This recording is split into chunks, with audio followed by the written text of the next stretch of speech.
Radio Jeune Actu a le plaisir de recevoir Madame Kolinka, ancienne déportée au camp d'Auschwitz pendant la Seconde Guerre mondiale. Accompagnée de Léana, Julie et Hélène, elle va nous raconter son histoire. Alors, avant la déportation, qu'est-ce que je faisais? J'avais le droit de rien faire, puisque normalement, on n'avait pas le droit de travailler. Et quand il y a eu la guerre, c'est 39-40, la guerre est déclarée. Moi, je suis encore, à l'époque, on ne parlait pas de collège, on disait cours complémentaire. J'avais eu mon certificat d'études 2 ans avant, et j'étais donc, je ne sais pas à quoi ça correspond maintenant, mais 2 ans après le certificat d'études, et la guerre arrive, on quitte, mon père nous fait partir de Paris, pensant que Paris va être bombardé, et on va se réfugier dans un endroit en Corrèze, à côté de Tulle. Et puis là, rien ne se passe à Paris, nous on est à Tulle, à côté de Tulle, même pas à Tulle. Donc on a commencé à l'école, reprendre des cours, mais comme il fallait faire 6 km à pied pour aller dans les cours, on l'a fait jusqu'à ce qu'il fasse froid, et puis après, on a trouvé que c'était trop dur et on s'est arrêté. Et quand on est retourné en France, à Paris, en décembre 39, en décembre 40, on retourne sur Paris. Et moi, c'est décembre, les autres sont déjà retournés en classe. Moi, j'arrête mes études et j'apprends la sténodactylo. J'ai mon petit diplôme, on est au mois de juin 41 et normalement, je devrais trouver et chercher du travail, mais non, parce que là, on est à la maison, mon père était obligé d'arrêter le travail parce que les Juifs n'ont plus le droit de travailler et être en contact avec les non-Juifs, qu'on appelait les Ariens. Donc mon père ne travaille plus. J'ai 2 sœurs qui font les marchés et qui n'ont plus le droit de travailler non plus, toujours en contact avec elles. Alors moi je ne fais rien, je ne travaille pas et ne me demandez pas si je faisais partie d'un groupe d'auberge de jeunesse, alors on continuait, eux travaillaient, mais le week-end on allait en forêt, on marchait, on n'avait pas le droit non plus, mais ça on le faisait quand même. Et puis un soir, jusqu'en 42, j'ai vécu, sans me rendre compte de la gravité de la période. Je m'en tirais en disant que je me tracassais, que j'avais peur. Non, c'est pas vrai, c'est faux. Je me rendais en 42, un monsieur qui est à la préfecture de police arrive à la maison un soir et nous apprend que nous sommes dénoncés et que nous sommes communistes et que si on veut sauver nos vies, on aurait peut-être intérêt à quitter Paris. Et c'est comme ça qu'on est parti en zone libre. Alors quand j'étais déportée, j'avais 19 ans. Donc maintenant, on va s'intéresser à votre déportation. Dans quel camp êtes-vous allé? Alors là, c'est la mauvaise oreille. Dans quel camp êtes-vous allé? Alors, je suis arrivée d'abord, primo, la prison à Avignon, la prison à Marseille, je suis un pilier de prison. Et de Marseille, là, je vais arriver à Drancy. Parce que tous les Juifs qui étaient arrêtés en France passaient par Drancy. Certains allaient directement à Drancy, mais beaucoup ont été arrêtés à Toulouse, où ils étaient se réfugier en quittant la zone occupée.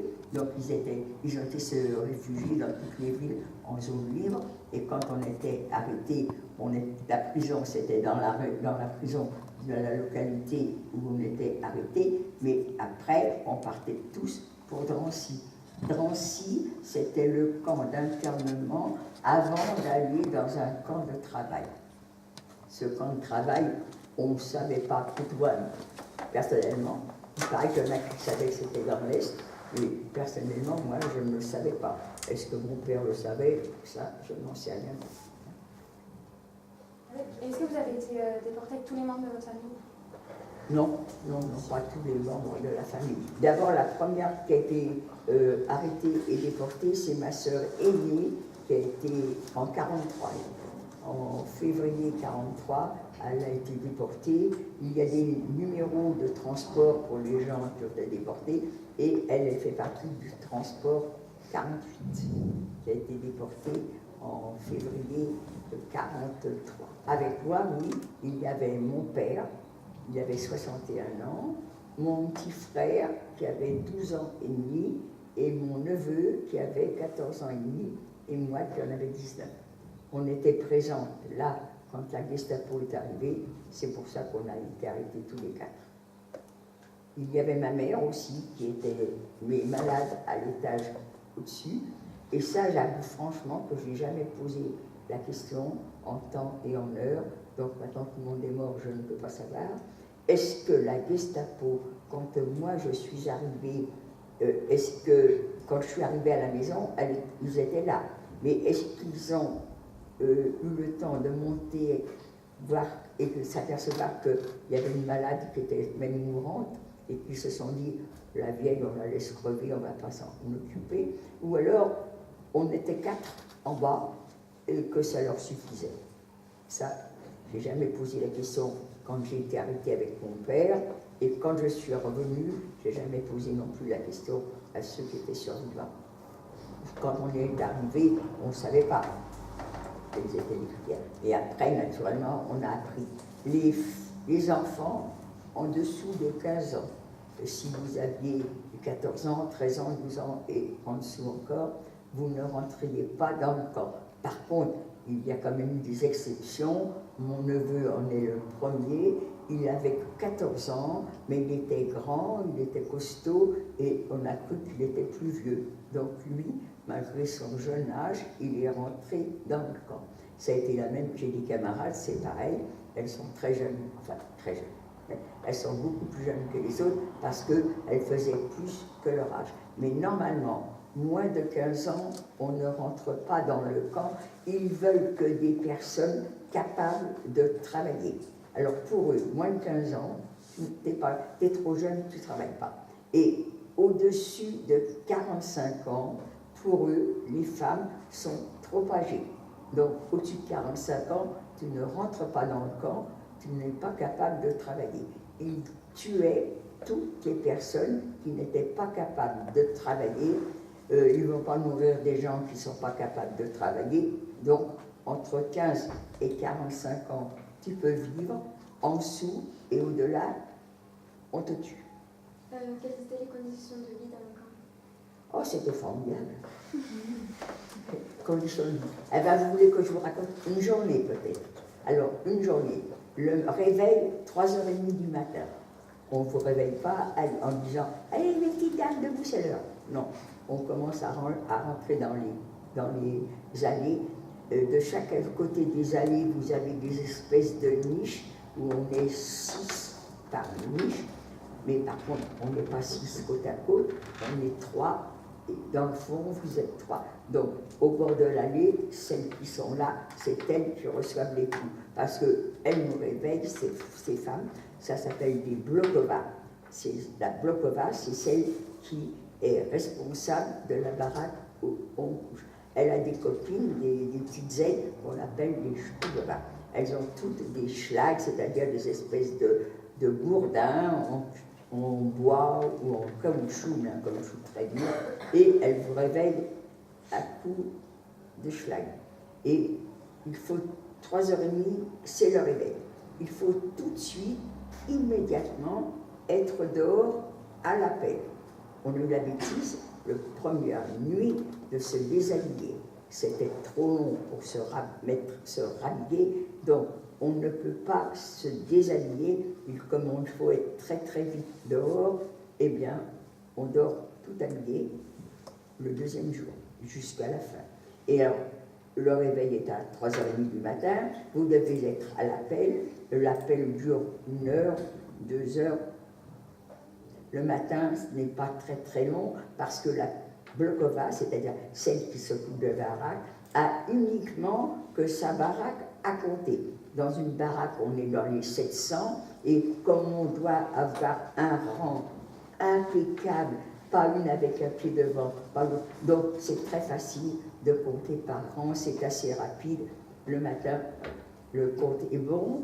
S'il manque quelqu'un, c'est pas parce qu'elle fait la grasse matinée, c'est parce qu'elle est malade. Et bien malade, il faut que tu sois debout, ma vieille, et puis pas couché, et puis pas par terre. Tu es debout. Donc les copines vont la chercher et la soutiennent. Si elle est morte, ça arrive, on meurt dans la nuit, c'est pas grave, mais la morte, il faut qu'elle soit dehors. Donc les copines vont la chercher et la mettre dehors. Alors elle n'est pas debout, on la laisse tomber. Elle est morte, on s'en fout. Et puis maintenant, ça y est, on est compté, le compte est bon. Il y a la corvée d'aller chercher le café. Quand on dit café, c'est une histoire de dire café parce que c'est de l'eau colorée. Et quand vous avez la malchance, comme nous, la baraque est très loin des cuisines, c'est une corvée, personne n'est volontaire, alors là encore, des coups pour aller chercher les tonneaux de café. Et là, ils sont sur le café, et maintenant, vous allez partir. D'abord, avant d'aller au travail, on va vous emmener dans un endroit pour faire ses besoins, et je peux vous garantir que la première fois que vous voyez un lieu comme ça, vous dites jamais je ne pourrai m'asseoir là, jamais je ne pourrai faire mes besoins, mais on a tort parce qu'on se fait très très très vite à ce genre de vie, et un endroit qui est dégoûtant, un endroit qui sent mauvais, où vous pensez que jamais vous pourrez vous asseoir, on rêve que d'aller dans cet endroit-là, c'est le seul endroit où on est assis. Alors maintenant, ça y est, on a fait nos besoins, tous ensemble, 100 personnes à la fois, et maintenant, vous allez au travail. Alors, selon le commando que vous avez, nous, on dit commando, un groupe de travail. Alors là, maintenant, il est vers 5 heures du matin, vous voyez. Alors, vous allez partir au travail. Selon votre commando, vous allez aller dans un endroit, dans un autre. Moi, je fais partie du hausse commando. Donc, hausse commando, c'est des travaux de terrassement. Qui dit terrassement, dit pioche, brouette. On vous emmène devant une baraque et selon l'outil que vous avez, vous allez piocher, vous allez pelleter, vous allez transporter, vous allez casser des pierres, des grosses, des petites, selon le maillet que vous avez. Et maintenant, ça y est, vous êtes au travail. Vous allez travailler de 6h30 du matin à midi ou 1h, je ne me souviens pas. Là, vous avez la distribution de nourriture le midi. C'est de la soupe.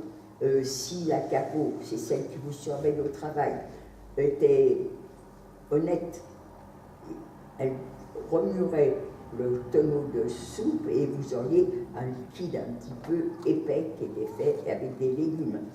En réalité, elle ne risque pas de le faire, elle garde tous les fonds de tonneau pour elle et ses copines. Ça fait qu'on a de nouveau de l'eau, une boîte de conserve d'1 litre qui s'appellera soupe, et en réalité, c'est encore de l'eau comme le matin.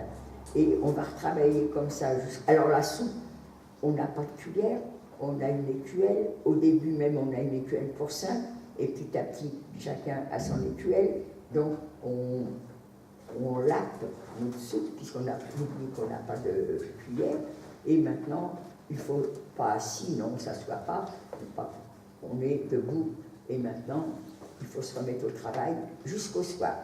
Alors, quand vous travaillez comme moi avec des outils, il faut ranger les outils, mais il faut que les outils soient propres. Vous êtes sale, on s'en fout, mais les outils doivent être propres. Comment qu'on peut faire? On n'a ni eau, ni chiffon, ni papier, rien du tout. Alors, qu'est-ce qu'on fait? Comme on peut, on crache dans ses mains, on est ici, là, sur soi, on est sale, on s'en fout, on est toujours dégoûtant. Et maintenant, les outils sont rangés, on va rentrer, je dis on rentrait dans le camp, on n'en est pas sorti, et on va retourner dans nos baraques. Avant de rentrer dans la baraque, mais même déjà avant d'en sortir, il fallait passer devant une rangée d'officiers. Ces officiers étaient là. En face d'eux, il y avait l'orchestre. Et nous, on passait entre les deux un pas il fallait être dérangé tellement, pas le droit d'avoir un pied devant, pas le droit d'avoir un pied derrière, il faut être bien droite, la tête tournée vers eux, le regard baissé, attention si vous n'êtes pas comme ça. Et quand on avait passé ce moment-là qui était critique, eh bien là, soit on partait au travail et on se traînait, soit on en revenait et on se traînait pour aller jusqu'à la baraque, jusqu'à la baraque où on habitait. Et puis là, alors, le soir, c'était l'appel du soir. On a travaillé jusqu'à 6 heures, on est fatigué, on était sous la pluie, on a été sous la neige, on était glacé. L'été, on a été température 40 degrés, sous le soleil. Maintenant, c'est l'appel du soir. Il faut que chaque bloc-ovale compte les personnes qu'elle a, amène le résultat au commandant du camp, qui lui inscrit. Il fait le total, il en manque. Il faut recommencer. Et comme ça, on recommence 3 fois, 4 fois, 5 fois. On reste des heures debout. C'est peut-être faux d'ailleurs, il y a peut-être que le compte est vrai, hein, et ça on ne saura jamais. En tous les cas, nous, on est debout, pas le droit de s'asseoir, pas le droit de se tenir, mais on le faisait quand même. Quand la Vlhkova nous avait compté et qu'elle était passée dans le rang, et elle était de l'autre côté maintenant, et ben on s'écroulait sur celle qui était devant, et puis chaque fois qu'elle revenait, on se redressait. Et quand enfin le compte est bon, on est resté quelquefois 2 heures, 3 heures debout, alors qu'on a tellement voulu s'asseoir, se coucher. Et maintenant, alors là, c'est agréable, vous avez la distribution de nourriture. Qu'est-ce que c'est qu'une nourriture dans un camp d'extermination? D'ailleurs, peut-être que dans les résistants avaient peut-être la même nourriture, ça je ne sais pas. En tous les cas, nous, je ne sais pas si vous vous rendez compte, un pain de mie divisé par 5, ça va vous donner une grosse tranche de pain. Sur cette grosse tranche de pain, vous avez, dans mes souvenirs, la margarine qu'on nous donnait, c'était la valeur, vous savez, les triangles de Hollywood, là, ces plaquettes, je ne sais pas si c'est encore comme ça, les chewing-gums. Parce que moi, je connais les dragées, mais bon, alors nous, voilà, un morceau de margarine, la valeur de 3 plaques de chewing-gum, ça fait épaisseur à peu près de 3-4 mm. Voilà, ça, c'est la ration de tous les jours. Alors, le matin, de l'eau, à midi, de l'eau, et le soir, le pain et la margarine. Mais une fois par semaine, on avait le droit à un petit supplément qui était soit, je n'ai pas dit et, hein, alors soit une tranche de saucisson, qui n'était pas épaisse, hein, quelques millimètres, ou alors une cuillère à potage, ni café, ni soupe, à potage, de marmelade qui était faite avec de la betterave, parce que de temps en temps, on trouvait dedans un petit bout de betterave. Voilà, ça c'est le repas des déportés, tout le temps, on a eu ça. Alors ça, par contre, tout le monde avait cette ration.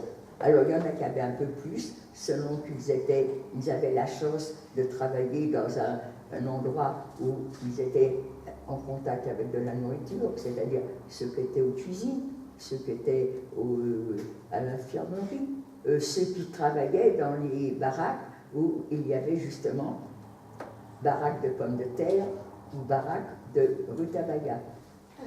Comment avez-vous réussi à rester en vie? Comment avez-vous réussi à rester en vie?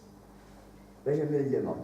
Chaque fois que je témoigne, chaque fois, et avec les copines aussi qui sont revenues, on se demande comment on est en vie, comment on a résisté à ça. On se pose toujours les questions, et je continue à vous les poser encore. Moi, je n'ai qu'un mot, la chance. Comment est-ce que vous avez réussi à quitter le camp? Alors, en novembre 1944, toutes les personnes qui n'étaient pas au travail sont rassemblées à l'endroit maintenant où les trains arrivaient. Tout le monde a peur, ça c'est une sélection, et quand il y avait sélection, on ne savait pas qui allait être gardé pour le travail et qui allait être envoyé à la chambre à gaz. Donc, quand on disait sélection, tout le monde avait peur. Et en fin de compte, ça n'a pas été une sélection. Il y avait un train qui venait d'amener des Hongroises. Et bien nous, on est monté dans ce train qui nous a emmenés à Bergen-Belsen. Et là, ça a été la fin de la peur de la sélection, parce que Bergen-Belsen n'est pas un camp d'extermination. Le camp de Birkenau est un camp d'extermination, c'est-à-dire que tout le temps, vous avez peur d'être emmené à la chambre à gaz, parce qu'ils ne veulent garder en vie que les personnes capables de travailler. Donc, il y a toujours ces sélections qui sont là, et comme qui dit sélection, dit choix, et donc dit, tu ne sais pas s'il va vivre ou pas. Eh bien, j'ai quitté en novembre 1944 pour aller à Bergen-Belsen. Première chance. J'ai quitté Birkenau. Donc, ça, c'est une chance, parce que ceux qui n'ont pas quitté ce jour-là Birkenau, eh bien, sont restés jusqu'en janvier 1945. En janvier 1945, les Alliés approchent du camp, les nazis emmènent avec eux toutes les personnes qui sont capables de marcher. Ne restent dans le camp que les malades. Donc, toutes les autres sont parties, les femmes, les hommes. On leur a donné le droit d'emmener une couverture et ils sont partis comme ça, travers la Pologne, travers l'Allemagne, pour aller jusqu'à certaines gares où il y avait des trains qui étaient là, mais pas des wagons fermés, des wagons ouverts. Énormément de gens sont morts dans ce voyage. On appelle ça la marche de la mort. Quand les femmes tombaient de fatigue, les hommes aussi, hein, mais moi je parle des femmes parce que c'est des femmes qui me parlent, et quand une femme qui tombait, si ses copines n'arrivaient pas à lui donner la force pour se relever, la femme, laissez-moi, partait, et naturellement, les autres avaient peur de perdre leur groupe, alors la laissaient. Si elle était morte, on n'en parle pas. Sinon, c'était les soldats qui encadraient cette horde de mendigos qui les abattaient à bout portant. Donc, on appelle ça la marche de la mort. À Bergen-Belsen, il y a eu une très très grande épidémie de typhus, et quand les Anglais sont arrivés pour libérer le camp de Bergen-Belsen, il y avait tellement de cadavres que c'était avec des bulldozers qu'ils ont mis les cadavres dans des fosses. Il y a eu des millions de morts à Birkenau et vous ne voyez absolument aucune tombe, aucune trace. Birkenau, c'est le plus grand cimetière du monde où il n'y a pas une tombe. Après avoir quitté les camps, avez-vous réalisé ce qui se passait? Ce qui s'est passé, réalisé. Ah ben oui, quand même. Hein. Là, pour réaliser, on a réalisé. On a surtout réalisé qu'on a échappé à la mort et qu'on était en vie. Mais par contre, j'étais libérée, mais pas encore rapatriée. J'ai été libérée, même, je ne peux même pas dire que j'étais libérée. On est arrivé dans un camp qui s'appelait Theresienstadt, en Tchécoslovaquie, et ce camp venait d'être libéré par les Russes. Donc, je n'ai pas été libérée par les Russes, c'est le camp où je suis arrivée qui était libéré par eux. Alors, ça fait une drôle de différence. Imaginons que... Enfin, non, il ne vaut mieux pas imaginer. Mais je suis accompagnée des nazis, je rentre dans un camp qui est occupé par eux. Qu'est-ce qu'ils voulaient faire de nous? On n'en sait rien. Nous tuer tout ensemble, nous assassiner. Il n'y a pas de chambre à gaz à Theresienstadt, hein, mais ils peuvent nous fusiller, ils peuvent nous abattre. En tous les cas, ils n'en ont pas eu le temps puisque le camp était libéré par les Russes. Qu'est-ce que vous avez fait justement dans ce camp en Tchécoslovaquie? Eh bien, rien. Rien parce que celles qui n'étaient pas malades ont été rapatriées en France. Moi, j'étais malade. J'avais attrapé le typhus dans ce voyage et on m'a soignée. Et je suis restée 1 mois de plus que les autres parce qu'on m'a soigné. Ne me demandez pas ce qu'on m'a fait, j'en sais rien, mais je suis là, donc ça prouve qu'on m'a bien soigné. Ce que j'avais comme maladie, c'était le typhus. Le typhus, c'est une fièvre qui est très très très forte. Elle atteint les 42 degrés. C'est mortel. Vous êtes dans le coma.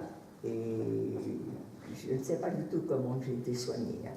Mais je suis là, donc je prouve que j'ai été soignée.